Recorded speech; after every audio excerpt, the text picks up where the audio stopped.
Welcome to the GeoMethod channel. Today we are solving another interesting geometry problem. Here is today's challenge. Can you find the radius of the circle?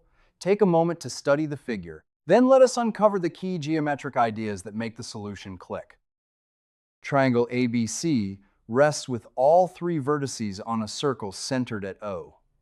Our unknown is the radius r, and the whole plan is to connect the one given side and its opposite angle directly to that radius.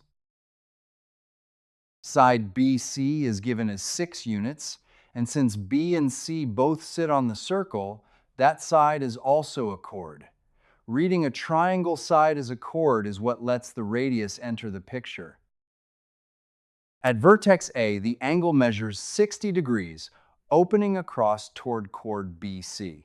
Because A lies on the circle and looks over segment BC, this is an inscribed angle standing on that chord.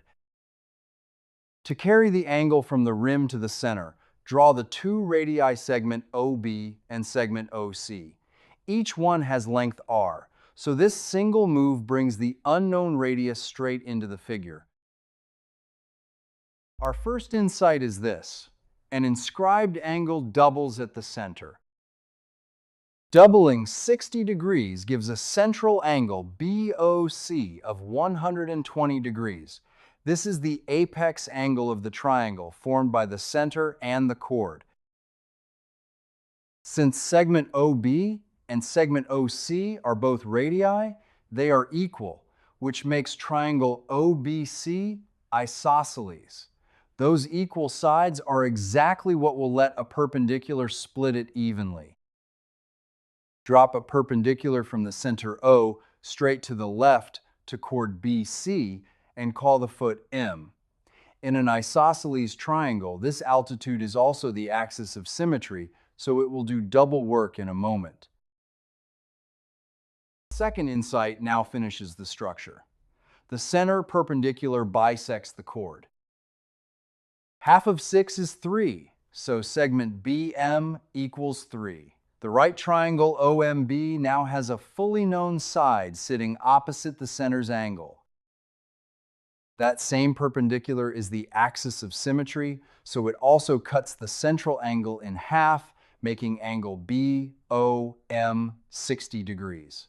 Now the little triangle at the center has both a known side and a known angle. Triangle OMB has its right angle at M, the hypotenuse segment OB equal to R, and the side opposite the 60-degree angle equal to 3. A right triangle with a known angle is precisely where trigonometry takes over. Sine relates exactly the two sides we know, the opposite side and the hypotenuse. That makes sine the right tool to pin down R.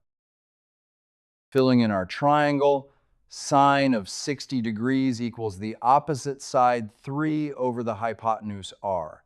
This is the single equation that contains the radius. The exact value of sine 60 degrees is square root of 3 over 2, one of the standard angles worth memorizing. Swapping in this exact value keeps the answer perfectly precise. Setting the exact value equal to our triangle ratio gives root 3 over 2 equals 3 over r. Two equal fractions are now ready to be cross-multiplied. Cross-multiplying clears both denominators, turning the equation into r times root 3 equals 6. The radius is now free of any fraction. Dividing both sides by root 3 isolates r as 6 over root 3. It is correct, but a root sitting in the denominator should be cleaned up. Multiplying top and bottom by root 3 turns the denominator into 3, leaving 6 root 3 over 3, which reduces to 2 root 3. That is the clean value of the radius.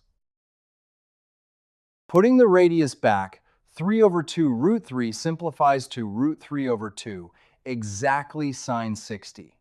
The value satisfies the original equation, so it holds up. As a second root, the extended law of sine says a chord equals 2r times the sine of its inscribed angle. 6 equals 2r times root 3 over 2, again giving r root 3 equals 6, so r is 2 root 3. Both paths agree. So the answer is 2 square root of 3. That completes the solution. A good geometry problem often has more than one beautiful solution. If you see a genuinely different construction, a high-level idea that leads to another solution, or a thoughtful adaptation of an existing method, share it in the comments. Even a rough idea is welcome. A sketch of the key move is enough. We greatly appreciate these contributions. With your permission, we may feature the approach in a future Viewer Solutions episode and acknowledge you by name or channel handle. Thanks for exploring geometry with GeoMethod.